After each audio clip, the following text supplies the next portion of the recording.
अस्सलाम वालेकुम स्टूडेंट्स, क्या हाल चाल है? खैरियत है? ठीक ठाक हैं? तो आज का हमारा जो लेक्चर है वो क्या पढ़ने वाले हैं? जल्दी से क्या क्या सोचते हैं क्या होना चाहिए? तो आज का जो लेक्चर है हम स्टार्ट कर रहे हैं आइसोमेरिज्म का थर्ड पार्ट। स्ट्रक्चरल आइसोमेरिज्म का, नॉट आइसोमेरिज्म, स्ट्रक्चरल आइसोमेरिज्म का थर्ड पार्ट जो कौन सा होगा? Functional group isomerism. Time waste नहीं करते हैं, लेक्चर स्टार्ट करते हैं। Functional group isomerism. Functional group isomerism को डिस्कस करेंगे।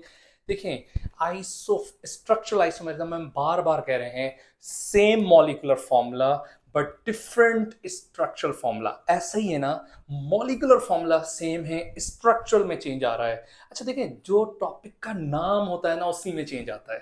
जैसे कि फर्स्ट टॉपिक था चेन आइसोमेरिज्म, मतलब कार्बन की चेन में चेंजिंग थी, ठीक है, उसके स्केलेटन में चेंज था।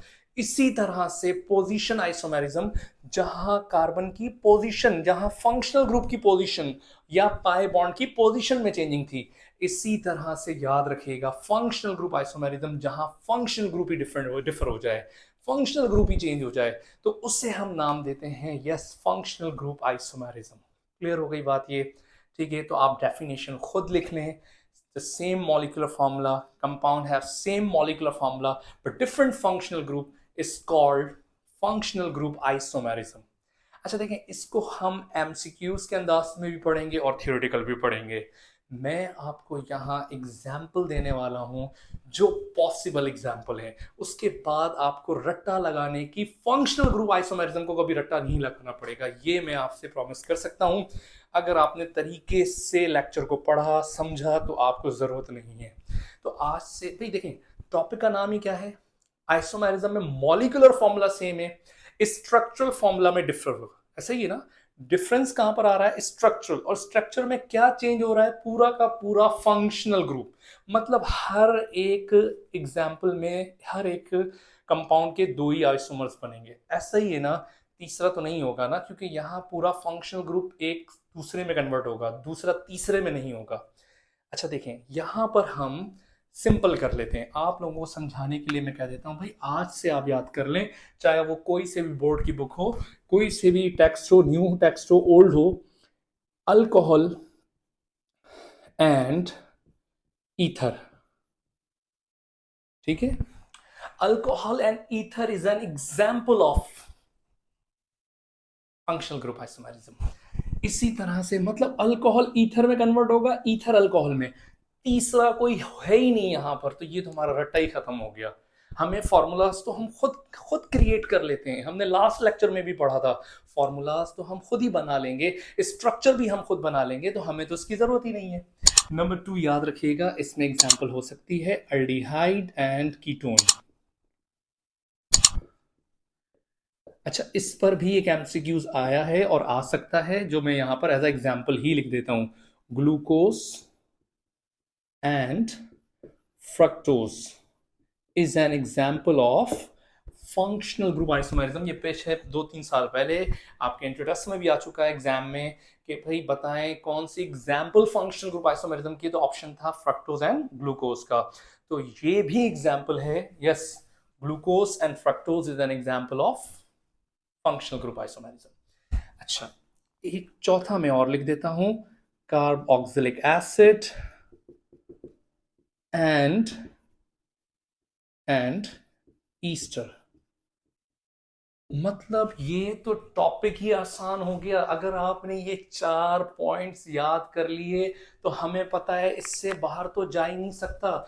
जो बच्चे सिंध बोर्ड पढ़ रहे हैं उनको पता है कि alcohol and ether is an example, हमारी बुक में होगा। जो फेडरल पढ़ रहे हैं उनकी बुक में अल्डिहाइड एंड कीटोन है। जो आउट ऑफ कंट्री ये वीडियोस देख रहे हैं उनकी भी बोर्ड की बुक्स में यही एग्जाम्पल, इससे बाहर तो पॉसिबल ही नहीं है कि कोई एग्जाम्पल आए। तो आज से हम क्यों एक एक कंपाउंड याद करें, बस सिंपल याद कर लें कि अल्कोहल ने ईथर में कन्वर्ट होना है, ईथर ने अल्कोहल में होना है, अल्डिहाइड ने कीटोन में कन्वर्ट होना है, कीटोन ने अल्डिहाइड में होना है, ठीक है, कार्बोक्सिलिक एसिड ने ईस्टर में होना है। अगर बोर्ड एग्जाम में आपको ये लिखने को मिले तो आप थ्योरी तो बना लेंगे डेफिनेशन के, भाई मॉलिक्यूलर फॉर्मूला सेम है बट डिफरेंट क्या है, स्ट्रक्चर में क्या डिफरेंट है, फंक्शनल ग्रुप पूरा का पूरा, देखिए मैंने आपसे कहा जो चेंजिंग होगी वही आपकी हेडिंग होगी, पूरा का पूरा फंक्शनल ग्रुप चेंज होगा। अब आपको पता है, अब आपको यहां पर ये चीज मालूम है कि फंक्शनल ग्रुप यहां पर कौन सा किस में चेंज हो रहा है। क्लियर हो गई ना भाई। देखिए अल्कोहल किस में कन्वर्ट हो रहा है, ईथर में। अब आपको एग्जाम में लिखना है। फॉर एग्जाम्पल मैं एग्जाम्पल लिखता हूं यहां पर, फिर आपको ज्यादा समझ में आएगा। अगर मैं लिखता हूं एग्जाम्पल, आपको लिखनी पड़े एग्जाम में, मैं कंसीडर कर लेता हूं कि मैं आपके लेवल पर हूं, मैं डायरेक्ट नहीं लिख रहा। तो मुझे बताएं, अब मैं घर से याद नहीं करके गया कि भाई अल्कोहल का कोई फॉर्मूला, बट मुझे ये तो पता है ना अल्कोहल में कार्बन और ओ OH होता है। मुझे कोई मॉलिक्यूलर फॉर्मूला याद नहीं आ रहा, ना याद करें, घर से कोई याद नहीं करके जाएं, उसी वक्त बनाएं कि भाई मैं कितने कार्बन वाला बनाऊं। 3 कार्बन वाला, ठीक है, मैं 3 कार्बन वाला अल्कोहल बना लेता हूं।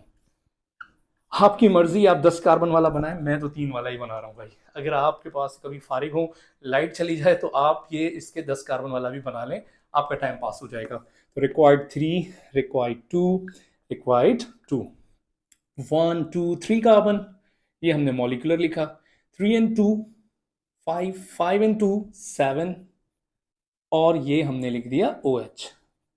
अब देखें, हमें इसकी पोजीशन नहीं चेंज करनी है बैठ के, क्योंकि वो पोजीशन हमने पोजीशन आइसोमेरिज्म में चेंज की थी। यहां पर उसका मकसद है कि हम पूरा का पूरा फंक्शनल ग्रुप चेंज करें। और अब हमें याद तो हो गया कि अल्कोहल किस में कन्वर्ट होगा, ईथर में। तो ईथर हम बना सकते हैं। ईथर आपको याद भी है, कार्बन के दरमियान ऑक्सीजन है, तो हम एक कार्बन बनाते हैं, देन ऑक्सीजन लगा देते हैं, then carbon and carbon. Required 3 2 3।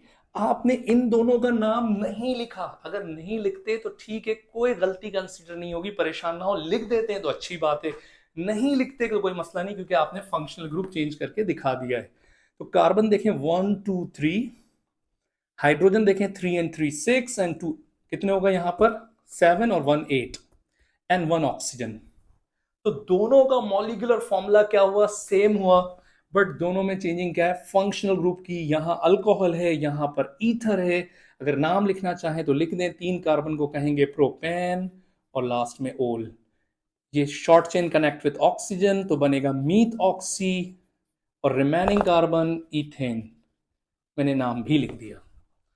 तो आपकी अपनी मर्जी है, चाहे 4 कार्बन में लिखें या 5 में लिखें या 2 कार्बन में लिखें, ये आपकी मर्जी है। आप घर से कोई रटी रटाई चीजों को याद ना करें, आप सिंपल वहां जाके क्रिएट कर लें वहां पर, और मॉलिक्यूलर फॉर्मूला भी उसी वक्त लिखें। ऐसा बस ये चीजें याद हों, ये आपको एमसीक्यूज में भी बहुत मदद देंगी। ठीक है, अच्छा देखिए, यहां पर अगर आप चाहें तो एग्जाम्पल चेंज करते हैं, हम कर लेते हैं अल्डिहाइड और कीटोन। अगर आप चाहते हैं कि आप 3 कार्बन देखें, शॉर्ट 3 कार्बन है, 4 भी बना सकते हैं, 3 कार्बन वाला मैं एग्जाम्पल 2 लिखता हूं।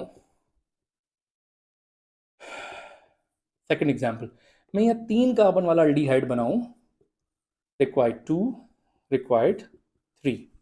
अच्छा देखें, मैंने कोई मॉलिक्यूलर फॉर्मूला नहीं लिखा, मैं आपके लेवल पे सॉल्व कर रहा हूं कि भाई मुझे समझ में आ रहा है कि मैं तो मॉलिक्यूलर याद करके आया ही नहीं हूं। मैंने यहां पर 3 कार्बन लिखे हैं, सिंपल 3 कार्बन लिखकर मैंने अल्डिहाइड, मुझे पता है CHO होता है, वो मैंने लगा दिया। अब मैं बैलेंस कर लूंगा, 1 2 3 carbon, and hydrogen 3 and 2 5, and 1 6 NO। तो ये मॉलिक्यूलर फॉर्मूला मिल गया हमें इसका। तो मुझे ये भी याद है कि अल्डिहाइड किस में कन्वर्ट होगा, अल्डिहाइड कन्वर्ट होगा कीटोन में। तो मैं यहां लिख दूंगा, कीटोन क्या होता है, कीटोन CO को कहते हैं, कार्बोनाइल बीच में हो और दोनों तरफ कार्बन, मैंने कीटोन बना दिया। ठीक है, आप नॉमेनक्लेचर पढ़कर आए अच्छी तरह, तो फिर तो आपके लिए आइसोमेरिज्म कोई मसला नहीं है, आप खुद क्रिएट कर सकते हैं हर फॉर्मूला। तो देखें यहां पर रिक्वायर्ड 3। अब चेक करें कि दोनों का मॉलिक्यूलर फॉर्मूला सेम है। हाँ, 1 2 3 and 3 and 3 6, एंड ठीक हो गया। एंड हाइड्रोजन यहाँ पे 6 होगा और एक ऑक्सीजन हो गया, इसका नाम प्रोपेनल। 3 कार्बन प्रोपेन, ई हटाएंगे तो अल आ जाएगा, इसका नाम 2 प्रोपेन ओन। ओन क्यों, 1 2 3 2 पोजीशन पे कीटोन है, तो हमने ई हटा के ओन लगा दिया। तो ये हो गया बड़ा सिंपल बोर्ड एग्जाम के लिए, कि हमें कोई रट्टा लगाने की जरूरत नहीं है। यहाँ पर क्लियर हो गई बात ये, कोई क्वेश्चन यहाँ पर नहीं। अच्छा देखें, इस पर एक एमसीक्यूज आते हैं, इस पर एमसीक्यूज आते हैं बहुत ज़्यादा। मैंने अमूमन जो एमडी गेट के टेस्ट देखे ना, उसमें ज़्यादातर जो एमसीक्यूज देखे वो फंक्शनल ग्रुप आइसोमेरिज्म में है। लेकिन देखें, इसकी कई एग्जाम्पल बनेगी, लेकिन अब हमारा एमसीक्यूज इतने करने का फ़ायदा नहीं है। हमने पूरे टॉपिक का निचोड़ लिख दिया है भाई, जिसने जहाँ कन्वर्ट होना है वो हमें ऑलरेडी पता है। एग्जामिनर ने करना क्या है, इसका कोई कंपाउंड ले लेगा, इसका कोई कंपाउंड ले लेगा। फॉर एग्जाम्पल मैं आपसे कहूँ कि भाई यहाँ पर एमसीक्यूज आ जाए, इन विच, सिंपल लिख रहा हूं, is an example of functional group isomerism.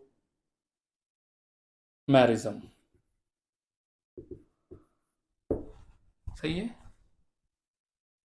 अब आपके पास ऑप्शन हो, option A butanal and butanol, B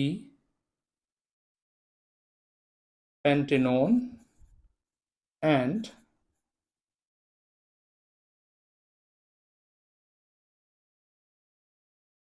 हम चेंज करते हैं थोड़ा सा आपको समझाने के लिए, एंड यहाँ पे कर देता हूँ ब्यूटेनल, सी हम यहाँ कर देते हैं di ethyl ether and ethanol.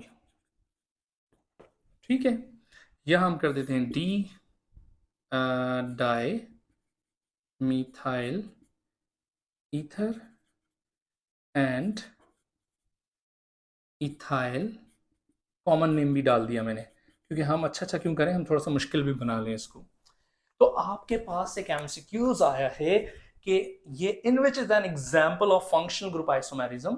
आपने ये बनाने बैठ नहीं जाना, टाइम वेस्ट नहीं करना भाई।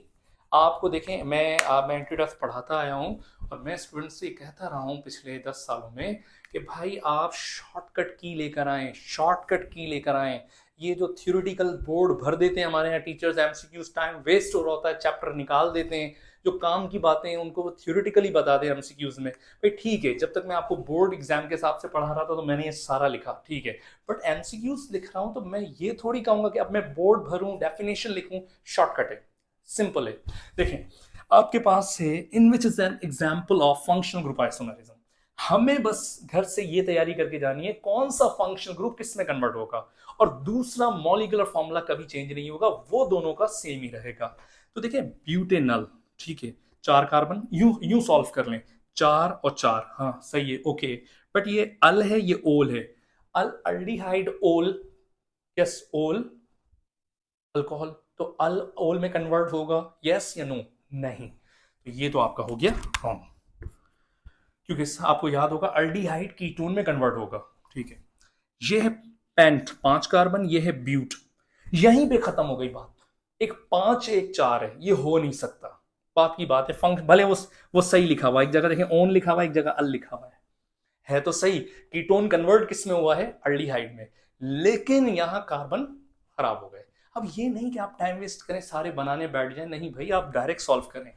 अच्छा देखिए, डाईथाइल ईथर, एक जगह ईथर है, एक जगह ओल है, हाँ बिल्कुल राइट है भाई, ईथर और ओल, क्योंकि अल्कोहल किस में कन्वर्ट होगा, ईथर में, ईथर किस में कन्वर्ट होगा, अल्कोहल में, बट कार्बन सेम है। ईथ मतलब 2 कार्बन, डाई ईथ मतलब 4 कार्बन, 4 नहीं, वो गलत हो गया, इन चीजों को चेक करें। डाईमीथाइल ईथर, ईथर और अल्कोहल, ये तो सही है। डाईमीथ का मतलब 2 कार्बन, ईथ का मतलब भी 2 कार्बन। इस एग्जाम्पल में दोनों जगह 2-2 कार्बन है, और फंक्शनल ग्रुप भी चेंज हुआ है, और सही चेंज हुआ है। ईथर किस में कन्वर्ट हुआ है, अल्कोहल में, मींस के ये एग्जाम्पल है। क्लियर हो गई बात ये? तो ये बहुत ही इंपॉर्टेंट होता है ये चीज़ों को जानना, कि हमारे पास अगर आपका टॉपिक क्लियर है, आपको टॉपिक समझ में आया है, तो आप एमसीक्यूज भी कर सकते हैं। एमसीक्यूज उन्हीं टॉपिक का हिस्सा होते हैं, बस वर्डिंग को घुमा फिरा के एग्जाम्पल को चेंज किया जाता है। अगर आप ये सोचते हैं कि हम एक एक एग्जाम्पल याद करके इंट्रोडक्शन में चले जाएंगे, इसलिए आप में से बहुत सारे लोग रह जाते हैं कि आप जो किताब में रटा रटाया होता है उसी को पढ़ते हैं। अगर हम इस तरह पढ़ लेंगे, अब हमारे सामने जितनी भी एग्जाम्पल आएगी वो आप कर सकते हैं। भाई आप कार्बोक्सिलिक एसिड हमारे सिलेबस में नहीं है, वो भी आप बना सकते हैं, चाहे वो ब्यूटेनोइक हो, ठीक है, या उसके साथ ईस्टर का कोई कंपाउंड बन जाए, ब्यूटेनॉइड का 4 कार्बन वाला आप बना सकते हैं, ठीक है, मिथाइल प्रोपेनॉइड बना सकते हैं। तो बहरहाल आपको लेक्चर समझ में आया होगा, उम्मीद करता हूँ कि आपको ये लेक्चर समझ आया होगा। अगर नहीं आया तो आप मुझसे कमेंट्स में पूछ सकते हैं, अगर कोई आप मुझे सजेशन देना चाहें लेक्चर्स के हवाले से वो भी दे सकते हैं, अगर आपको कोई टॉपिक में प्रॉब्लम हो तो व्हाट्सएप भी मुझे बता सकते हैं। तो बहरहाल आज का लेक्चर यहीं ख़त्म करते हैं, नेक्स्ट लेक्चर तक के लिए अल्लाह हाफिज़।